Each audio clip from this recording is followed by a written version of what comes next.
Hello, guys. Happy Friday. It's Miss Bland jumping on to go over Friday's assignments and lesson review. I hope you are well. I hope this video finds you in great spirits, and I hope you enjoy your weekend. It's here. We made it through another week. This is week 8 of second grade, and I'm so proud of all the work you and your families have put into these 8 weeks. For some of us, we only have another week together. Kind of sad. But I wish you nothing but amazing things in your virtual learning. And if there's anything Miss Bland can do to help you, please just reach out and let me know. More details, moms and dads, about all of the things and details of that are coming in the coming days. So stay tuned and ask questions as you have them. So it's Friday. This morning in our Zoom session, we of course did our show and tell.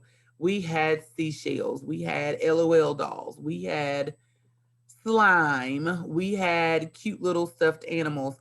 We had all kinds of cool things to share. So anytime you want to share something, if you just send me a picture, I will make sure the kids in Zoom see it. Remember your rules, they have not changed. Remember, Miss Vester had you talking this week about expressing your feelings. Being able to say how you feel about something is always important. We want to be able to show how we feel. We don't want to be stubborn like the Zacks and not willing to express ourselves. But we also know sometimes we have mixed emotions and we have to show empathy because everybody's situation is different, but everybody needs a good friend. And then we talked about those self talks. We've got to be positive to ourselves. Other people are going to say great things to you, but you can say great things to yourself. I'll try a different way instead of I give up. I can learn how instead of I don't know how. Mistakes are how I learn and get better instead of I'm afraid of making a mistake. And I'm still learning. I'll keep trying instead of I can't do it. So, words of affirmation. It's okay to make mistakes because it really is.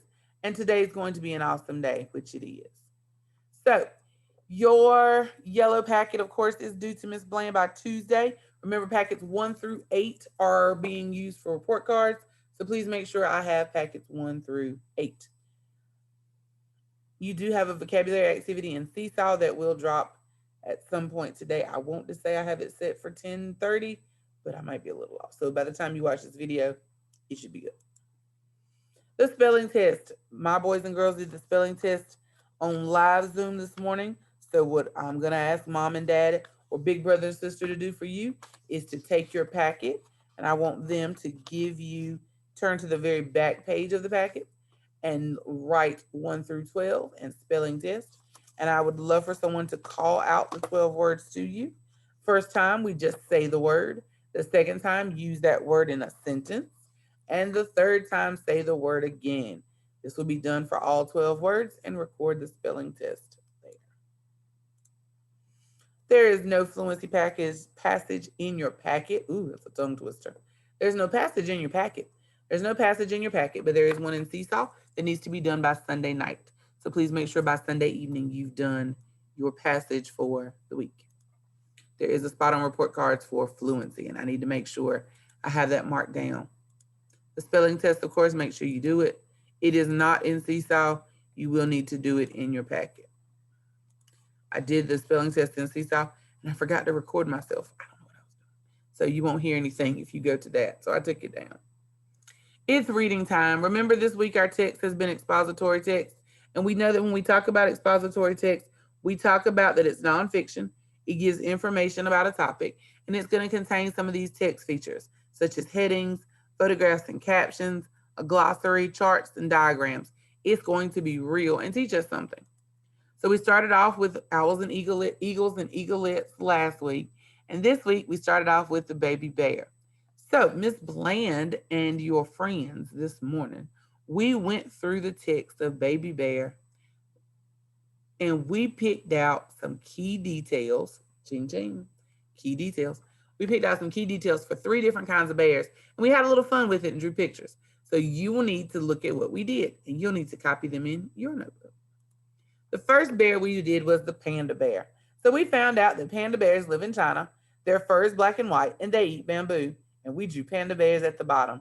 Pause here to complete this inside of your notebook. Please put the title, your 3 sentences, and your picture on a page. Pause here to complete. The next bear we chose was the polar bear. The polar bear has long and short white fur. They are mammals that live in the cold Arctic. Turn to a new page in your notebook and copy this short reminder of the key details of the polar bear and draw your polar bear at the bottom. We talked about Miss Bland's polar bear looked a little mean. I didn't mean for him to. He just happened. And then, of course, there's your brown bear. Oh my goodness, my brown bear went away. A brown bear is called a cub. The grizzly is a kind of brown bear. They eat meat. I don't know what happened to my bear. All right, here's my example. I don't know how that went away. There's my example for how to draw my bear. And you, of course, color it brown. Pause here to complete. There he is. I wondered how I lost him. There you go. Check to see that your bear is brown and you have the 3 sentences of details. Then we've reviewed our place value 5 ways. We know that for every number, we can show that number 5 ways. Number form, word form, expanded form, number bond, and unit form, which is that picture. So we did 2 examples. Pause here to get those 2 examples copied down. And then Ms. Bland gave 2 numbers for you to do for independent practice. Jeremiah gave us the number 558, and one of the girls, Lily, gave us 523. So those are the numbers that we have that you need to complete in your notebook on your own. Now, what else do you have for today? I'm so glad you asked. The only other thing Ms. Bland needs from you today is the things that are inside of Seesaw. So you have a huge math test in Seesaw this week. It's the middle of a module. It's almost like a midterm. Mom and Dad don't know what that means. It's a little big for you. But it is a 25 question test. It's big. I want you to take your time. I want you to do it well. I turned off the timer so you don't have a clock that's ticking for how long it takes you to choose an answer. I just want you to take your time and choose the best answer. So you will complete that. There's a baby bear test that I also need you for you to complete. Because the math test was so large, I didn't assign a whole lot of other stuff because I really wanted you to focus on the math test and the baby bear test. If you can get those 2 done, that would be great. So that's where we are for today. If you're missing anything, please, please, please let me know. I think that should be it. I'm looking at my notes and I think I covered everything that you need to know. But if I forgot something, you know the best thing to do is always ask. And Ms. Bland is here for you to ask. Remember the magic number 13? The 13th is when all of your work is due because the 13th is when Ms. Bland's got to start working on report cards. So please make sure, get all your packets in Seesaw caught up by 13th, which is on Tuesday. If you need something, let me know and we'll try to get it to you as soon as we possibly can. Have a wonderful weekend. Do something fun and amazing. And I will see you all very soon. Take care. Be safe.